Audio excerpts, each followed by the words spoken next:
Esta conferencia trata sobre el sistema de gerenciamiento en un centro de mediación.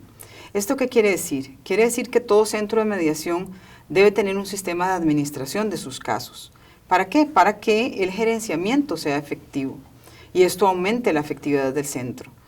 Vamos a ver que los centros de mediación responden a algunos elementos sociales. El primero de ellos, a la crisis del sistema. Tenemos un sistema social que no ha sido capaz de ayudarle a las personas a resolver sus conflictos efectivamente. Entonces, el primer factor al que responde un centro de mediación es justamente a esa crisis. ¿Y cómo lo va a atender un centro de mediación? Mejorando la respuesta institucional. Cuando pensamos en centros de mediación que ayudan a las personas a acercarse y resolver sus conflictos, estamos ayudando a promover una cultura de paz, donde las personas tienen una mejor respuesta ante el conflicto y aprenden a manejarlo de una forma diferente. El segundo elemento al que responde un centro de mediación es al aumento en la conflictividad social. O sea, las personas son cada vez más conflictivas y se enfrentan con el problema de no tener métodos efectivos para solucionarlo. Un centro de mediación, entonces, lo que hace es promover la responsabilidad asociada al conflicto y la autodeterminación. ¿Qué es autodeterminación? Es poder decidir cómo construir soluciones diferentes a los conflictos que se nos presentan. El tercer elemento es la necesidad de modificar estructuras y procedimientos. Ya los procedimientos que las personas tienen habitualmente en su vida cotidiana ya no están siendo efectivos. Entonces, los centros de mediación deben proveerle a la gente un procedimiento con etapas, un procedimiento sistematizado que permita, a partir de ciertos modelos y de estándares, aplicar una serie de técnicas para tener ese acercamiento y poder administrar el conflicto de una forma diferente. ¿Cuáles son los presupuestos previos para poder hablar de un sistema de administración de casos en mediación? Vamos a ver que lo primero que debemos de tener es un modelo de mediación definido.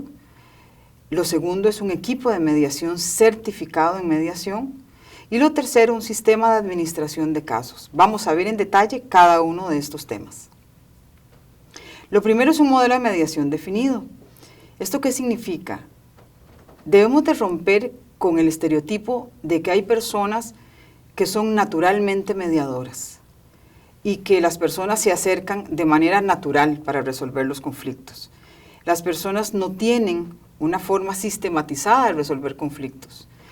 Entonces, cuando nosotros hablamos de un modelo de mediación y hablamos de un centro de mediación, necesariamente tenemos que establecer cuál es la forma en que vamos a ofrecer el servicio.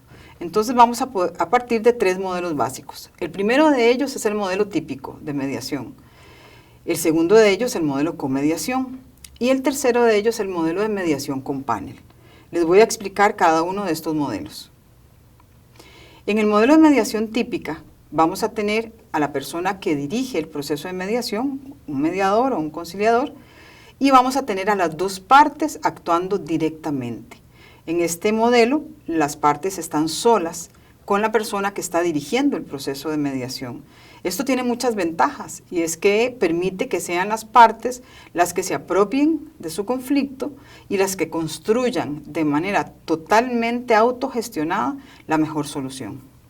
Vamos a ver el siguiente. En el modelo de comediación funciona muy parecido a la mediación típica, solo que acá tenemos no solamente a las partes, sino que tenemos a dos mediadores o conciliadores. Eso significa que son dos personas dirigiendo el proceso. Esto nos ofrece algunas ventajas. Nos permite, por ejemplo, en materia de familia, en materia de mediación familiar, tener a un mediador y a una mediadora, para que haya un equilibrio de género y las personas, independientemente de que sean hombre o mujer, tengan la posibilidad de tener una figura con la cual identificarse y generar con mucha más facilidad un modelo de confianza. Vamos a ver el siguiente modelo. En la mediación con panel tenemos nuevamente a las partes actuando directamente, pero tenemos un panel. ¿Qué significa esto? Significa que podemos tener tres personas trabajando con las partes de manera conjunta. Esto se usa generalmente para conflictos complejos, o conflictos multiparte. ¿Qué significa un conflicto multiparte? Significa que no solamente tenemos a 2 personas en un conflicto, sino tenemos a 5 personas representando incluso a otros grupos. Entonces, esto sucede, por ejemplo, con la mediación comunal, donde podemos tener a 3 o 4 personas que representan a diferentes grupos sociales, y esto hace necesario que no sea un solo mediador, sino que sean varios mediadores quienes estén dirigiendo el proceso. Esto nos genera mayor control sobre el proceso y nos permite atender a las personas incluso desde equipos multidisciplinarios. El segundo presupuesto para poder pensar en un sistema de administración de casos en mediación, o para siquiera pensar en la posibilidad de la existencia de un centro, es que contemos con un equipo de mediación certificado. Nuevamente retomamos la idea de que el recurso humano en un centro de mediación es sumamente importante. ¿Esto qué significa? Que debemos de tener 2 opciones, o un equipo de planta con mediadores y mediadoras que estén atendiendo y dando el servicio de manera continua, o manejamos el centro de mediación con listas de profesionales en mediación, para que sean las personas las que al llegar al centro tengan la posibilidad de decidir y de escoger cuáles son esos mediadores o mediadoras que quieren que intervengan en su caso. El primer modelo, que es teniendo un equipo de planta, puede resultar un poco oneroso, pero es el que garantiza la continuidad en el servicio. El segundo modelo generalmente se utiliza cuando el recurso económico es más limitado. Entonces tenemos a una persona dirigiendo el centro, una lista de mediadores y de mediadoras que cuando los casos ingresan van siendo llamados para atender a esa demanda del servicio. Cuando nosotros hablamos de capacitación de ese equipo de trabajo, ese equipo de mediadores y de mediadoras, lo primero que tenemos que tener en cuenta es que la selección de las personas debe hacerse de acuerdo a un perfil competencial de entrada. Esto significa que no cualquier persona puede ser mediador o mediadora. Significa que nosotros tenemos que definir para la función, para las características de este centro, para la población a la que vamos a atender, cuál es el perfil que yo necesito en esa persona que va a mediar. Y lo segundo es que una vez que yo he seleccionado a las personas, de acuerdo a esa conveniencia institucional, es que voy a tener que capacitarlas. Y vamos a capacitarlas de acuerdo a un perfil competencial de salida. ¿A qué hace referencia un perfil competencial de salida? Bueno, que yo tengo que definir dentro de esa capacitación cuáles son los conocimientos que la gente va a adquirir. Segundo, cuáles son las habilidades y las destrezas que esas personas van a tener que desarrollar.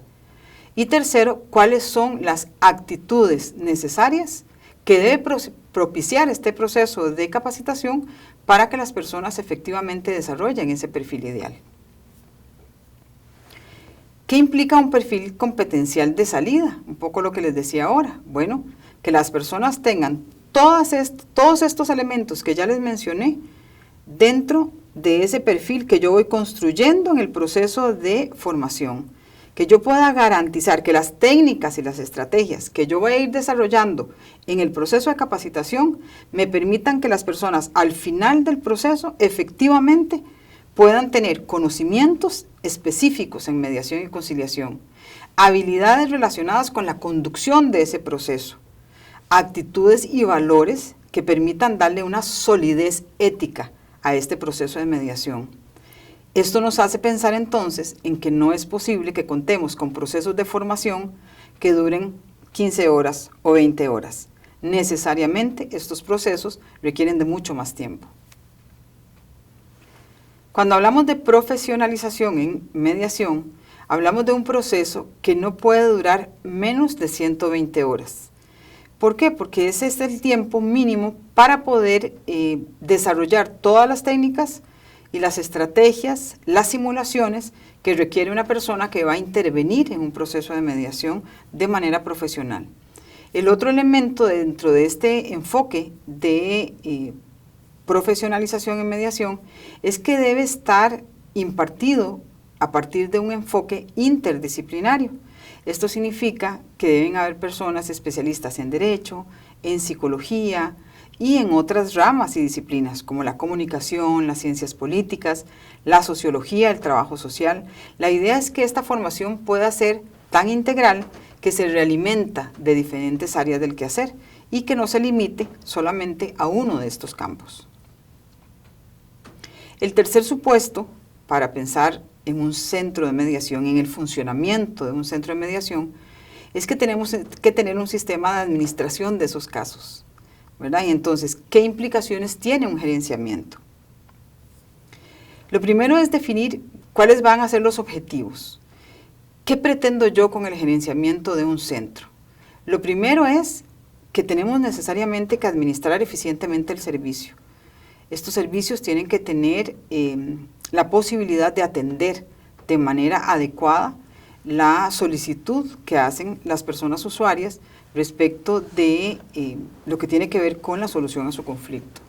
Lo segundo es que un sistema de gerenciamiento me permite maximizar el recurso humano, ¿verdad? Y entonces organizamos a las personas para poder atender con mucho más efectividad a las personas usuarias.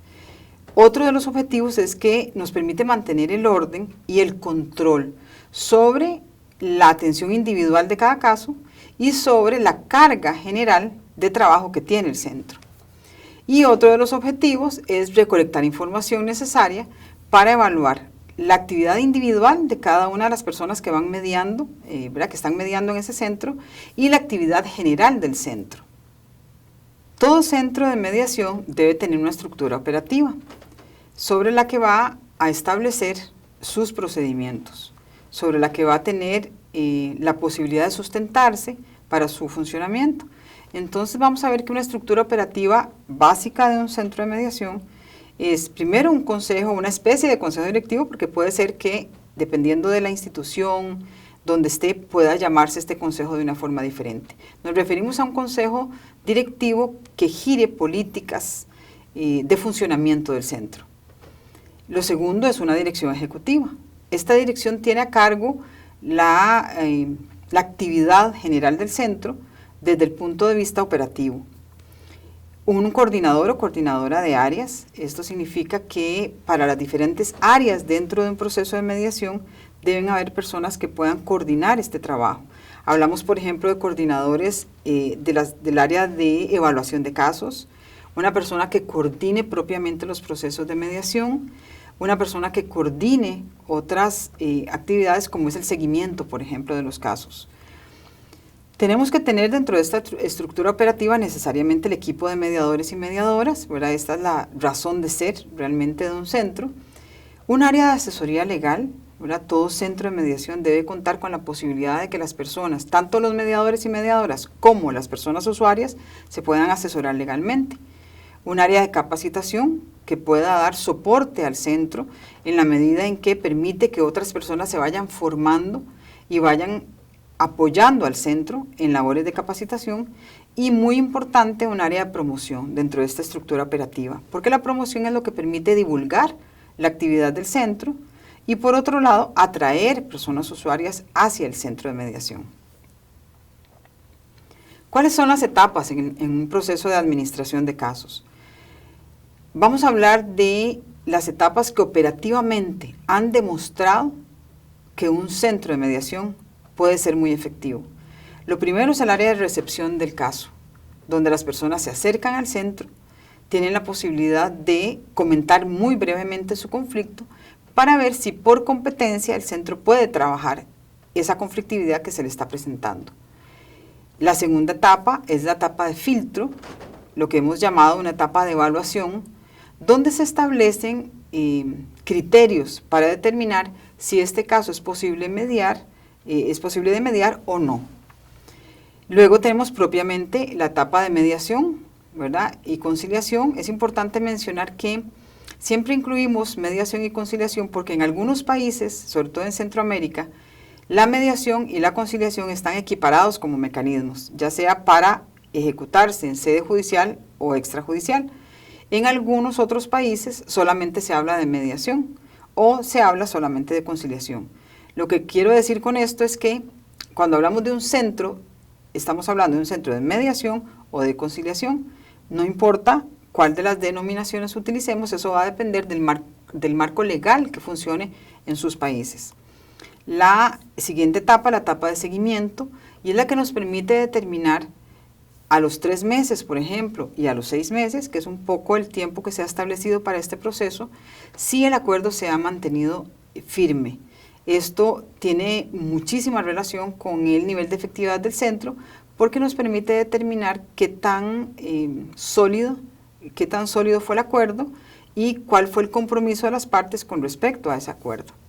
Y la referencia tiene que ver con un área muy importante del centro, y es que cuando el centro atiende casos y los logra mediar, podría ser que a pesar de haberse mediado el caso requiera de algún otro tipo de atención, y entonces tenemos la posibilidad de referirlo. Pero ¿cuándo es que más utilidad va a tener esta posibilidad de referencia? Cuando el caso nos damos cuenta en una etapa inicial, por ejemplo en filtro, que no es mediable. Y no está bien en un sistema efectivo de mediación que nosotros nada más le digamos a la persona, no es posible mediar su caso. Deberíamos de tener la posibilidad de referir a esta persona a otro lugar donde su caso sí pueda ser trabajado, que probablemente será a través de mecanismos que no sean mediación y conciliación, probablemente sea a través de otras formas de abordaje. Un centro de mediación siempre debe tener sistemas de apoyo. El primero de ellos está referido a los registros documentales, lo que conocemos como formularios, donde se va consignando la información. El segundo de ellos es la automatización de la información o una base de datos donde nosotros podamos organizar todo el grupo de casos que va ingresando al centro y eso nos permita generar una estadística. ¿Cuáles son las etapas dentro del gerenciamiento de casos? Habíamos dicho que estas etapas inician por la recepción. En la recepción nosotros vamos a poder definir si el caso puede mediarse o no. Si el caso, por alguna razón, por tema de competencia o porque el conflicto no lo permite, no puede mediarse, entonces hacemos un cierre de caso y vamos a tener 2 posibilidades. Cerrar el caso sin referencia, porque incluso se le ofreció la referencia a la persona y la persona no la acepta, o lo cerramos con referencia. Y cuando le damos a la persona la referencia a otro lugar donde pueda ser atendido su caso, le vamos a dar seguimiento. El seguimiento nos permite controlar si la otra institución o la otra organización a la que estamos refiriendo a la persona efectivamente atendió el caso. Eso nos demuestra si nuestra referencia está siendo efectiva. La otra posibilidad es que decidamos que sí es para mediación, entonces referimos a la persona o a las personas al área de filtro o evaluación del caso, que se trabajará ya ahora sí de una manera mucho más profunda. Una vez que el caso está en el área de filtro o de evaluación, vamos a definir también si puede continuar dentro de este proceso de mediación. Si yo entrevisto a una persona, a la primera parte que entrevisto dentro del conflicto, y me doy cuenta que hay una situación de violencia, por ejemplo, el caso no podría continuar dentro del centro. Y lo que tendríamos que hacer es hacer un cierre del caso, podríamos hacerlo sin referencia o podríamos hacerlo con referencia. En las situaciones de violencia generalmente lo hacemos con referencia a alguna otra institución que pueda ser especialista en este tipo de casos y pueda dar un abordaje mucho más integral. Recuerden que cuando hacemos una referencia debemos de hacer seguimiento para ver si el caso efectivamente fue atendido.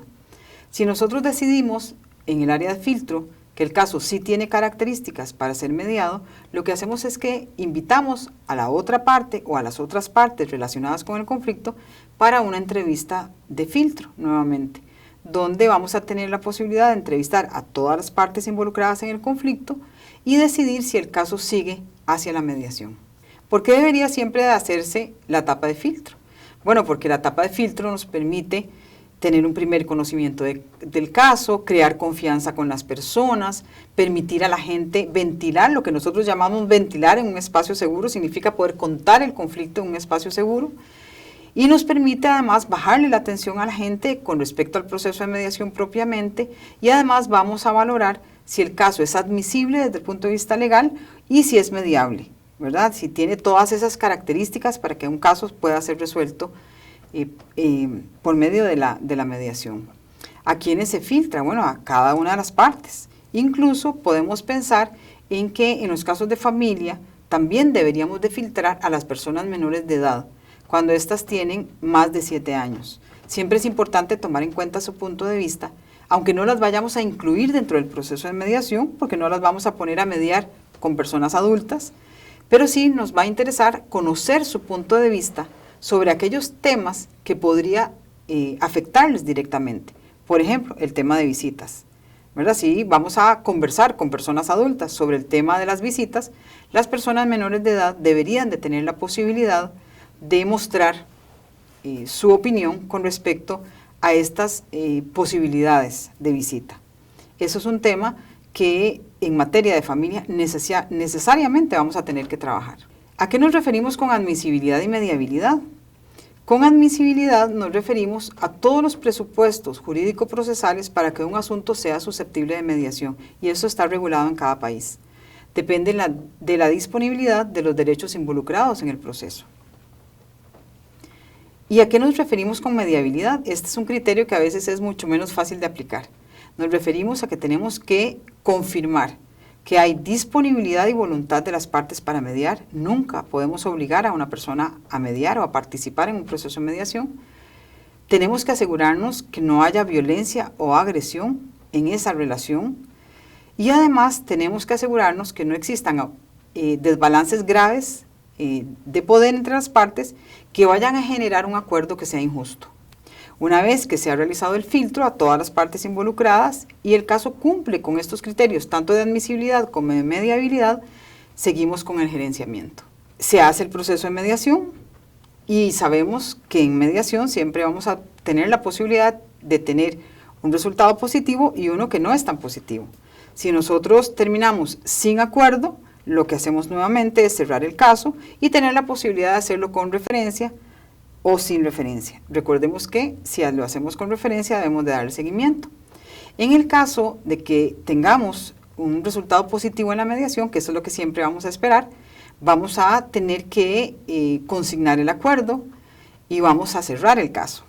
Lo cerramos siempre con la posibilidad de hacerlo con referencia o sin referencia, y si lo hacemos con referencia, darle seguimiento. Hay dos elementos de avanzada en un sistema de gerenciamiento de casos y no quisiera pasarlo por alto.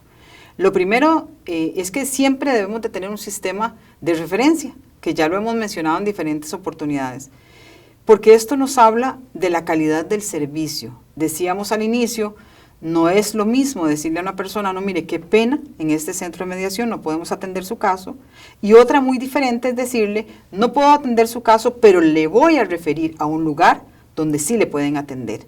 La persona se va con esa impresión positiva de que el centro, a pesar de que por competencia o por las características del caso no podía atenderle en ese momento, sí le dio la posibilidad de que en otro lugar pudieran darle la atención adecuada. Y el segundo elemento que es muy importante y que es de muy avanzada en los centros de mediación y que muy pocos centros de mediación lo tienen, es el sistema de evaluación del servicio. Las personas deberían de tener la posibilidad de que una vez que han sido atendidas, tengan alguna forma de realimentar al centro con respecto a la satisfacción que tuvieron dentro de todo el proceso. Para finalizar, debemos tener claros cuáles son los objetivos de un centro de mediación gerenciado. El primero de ellos es ayudar a las personas a manejar positivamente el conflicto. El segundo, poder implementar diferentes soluciones alternas. El tercero es promover la autogestión. Esto significa ayudarles a las personas a recuperar su capacidad de diálogo, a recuperar la capacidad para ser creativos y creativas en la construcción de nuevas soluciones. Esto nos lleva a generar altos niveles de responsabilidad. ¿Qué significa esto? Significa asumir las consecuencias por el conflicto en el que he participado, generando las mejores soluciones para resolverlo. Y finalmente, nos permite tener o generar un modelo de gestión institucional. Gerenciar un centro significa posicionar un modelo de gestión que me permita ser muy eficiente y efectivo en la atención de personas usuarias.